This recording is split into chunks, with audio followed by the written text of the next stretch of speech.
دودكم مطلوب 59 بين يديكم. تعالوا لك عناد تسب العراق وتسب الشيعة وتسب الإمام علي، والله لقص لسانك. اسمعوا لك عناد، لا تسب العراق، لا أصرخك على حلقك بالنطاق، أني شم مكاني وتسوار أسوي في سمك انزلاق. اسمعوا لك عناد، لا تسب الإمام علي، لا أذبحك ذبحة الطلي، أنا علي أبوك لا حتى الداعشي، أنا عمك الملقب بالمطلوب، أنا شيعي ورافضي، إذا تندق بينا أكسر ظهرك يا مطي يا ابن المطي. تعال لك يا عناد، والله أسحب عليك القضيب بأمن الزناد، ألطش عليك السمك لطوش مال عناد، تندق بالشيعة بالقادة وبالأسياد، والله لنيتشك ونيتش الأحفاد، أعيتها عليكم قصيدة باسم الكربلاء، غضب رب العباد نزل برض السواد.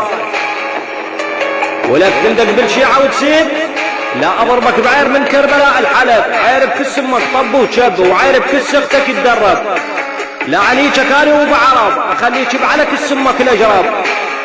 تعالوا لك عناد من الدير، لا أضرب أمك بعير المدير، أخلي طيز اختك يستدير، عليك امك وخلها تطير، لا أضربك بعير البعير، أطلع منك السمك تجير، لا أضربك بعير سالم الزير، أسوي على نيتك امك مثل الأساطير.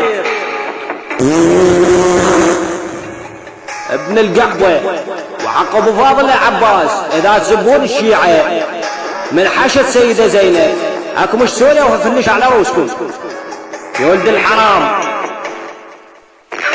ابن بزر الحرام، انا على ابوك لابو حتى شرفك لابو اللي يطلع وراك.